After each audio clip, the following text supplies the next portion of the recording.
Hello everyone, welcome back. It's Joe with Boys and Their Toys.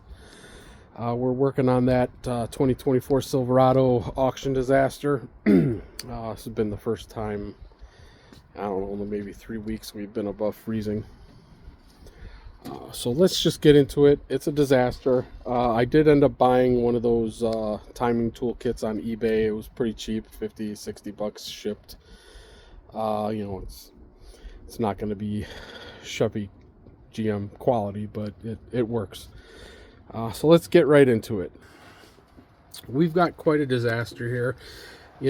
I thought it would be worse, but if the valve survived, which I don't know yet. I mean, I tried scoping it. I can't see anything in there. I don't have one of those fancy scopes that can go inside the cylinder through the spark plug and then flip over. The spark plug holes on this thing are so tiny. But here's the damage. I did put the timing set to lock the cams, and I'll show you. I also put it on the crank lock. I'll show that in a few. So the timing marks are the cams are locked in the position. There's a little notch on the top of the cam. There's a little port here and here where these rods go through. You got to unscrew them, and then you could see the actual cams inside.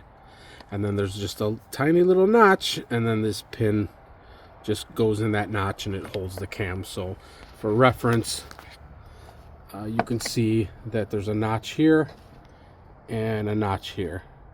That's pointing up, so you kind of, if those of you who are working on one of these engines don't know, you want these little notches up here and here. These aren't the notches that the pin's locking. This is the notch that the cam phasers are going on, but they are pointed straight up 12 o'clock. I wasn't able to remove the bolt down there. It was very tight, even with the cam, or even with the crank locked. It literally sheared off the bolt that holds the little cam locking tool. It's just a little small bolt that holds the flywheel lock on there. So here is the failed phaser. So this is the back of it. You can obviously see the bolts failed, backed out, and just started beating everything up. You could see it's eating around the case, the cylinder head, or the cam cover. I mean, this engine's weird. It's cylinder head / cam cover. The cams come out all as one assembly on the cover, and then the cylinder head is just below it. But you can see right there, you see that bolt? There's a bolt from the phaser just sitting there. It just backed out, and then it's just started chewing up the case, and then this thing lost timing. And I mean, to the previous owner, I have no idea how they just kept driving this thing with that kind of god-awful noise. There had to have been a god-awful noise. I mean, there's no way someone did not hear that. Unfortunately, the damage is done. I'm just hoping the intake cams are not bent, because then it's just too much of a hassle. Then I got to pull this engine, and I don't even know how to get that intake off. I mean, I can't even see bolts for it. All the direct injectors are under that damn thing, so I don't want to go that route. I mean, the rest of the engine looks pretty decent. It's only 21,000 miles, but there's my problem. I did take the exhaust one off the phaser, and this is what the exhaust phaser looks like. This one is in good condition. All the bolts are in there. And this one, the exhaust has this massive spring on it. The intake does not. I'm not an engineer, don't ask me why. But this one is good. I'm probably just going to replace them as a set. and this intake is destroyed. I'm going to ignore that. It hasn't grinded through anything. I don't see any holes. So I mean, it's all internal to the engine, so you know, it looks like it's just ground down a little bit. It's definitely about at least 1/8 of an inch ground in there, maybe a little more, but it is you've definitely heard it. So that's where I'm going. So I'm going to order an exhaust and intake phaser. I mean, I guess that's what they're called. Different manufacturers call it different things, but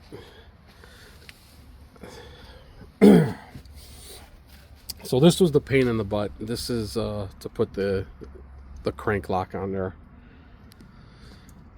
So you have to take the tire off, and you have to take the fender liner off, and then you can easily access it. Obviously, I'm replacing the fender itself, but you don't have to remove that to gain access. So there's 2 sets of hoses here. There are coolant hoses. There's 2 coolers right down there. You can see the one for the engine and one for the transmission. I just removed one of the hoses over there. You could see the nipple, and then another one kind of right here. It was teed off, and then I just kind of moved them out of the way. And then the starter is deep in there. It's held on by 3 bolts, and then once you pull it out, you can disconnect the connector and disconnect the actual starter line right here. I just shoved it up there, and then you kind of got to wiggle it out of there, and then you have access to the the starter little access port. So there's a tiny little hole once you get it on top dead center. This thing was so out of time, I mean, I couldn't find the hole. There's supposed to be a tiny little hole. It's maybe 1/4 inch in diameter that the tool sticks in the flywheel, and I could not find it. So I literally had to take one of my scopes and kind of shove it in there and turn the flywheel by hand a little bit until I was able to find that hole. And of course I did put the screwdriver in number 1 cylinder, so I have a rough idea where top dead center was, to where I can look for that hole, because it was a pain in the butt. You could see the little black, you can see it right there. That's the pin. You screw it in, and then it pins into the flywheel right there. And then this piece right here, that is the flywheel lock. So it stops the flywheel from turning, as well as the pin. And then you could start working on what you need to work on, and if you're doing something different than me. But that will, this is the tool you need to work on anything related to the timing.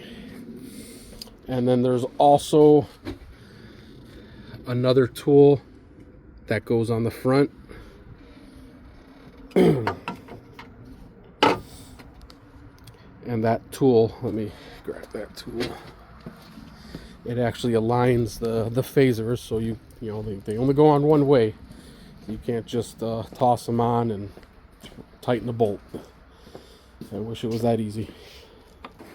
But here is the tool. As you can see, it lines the cams there. I won't need that yet. I gotta purchase the phasers first.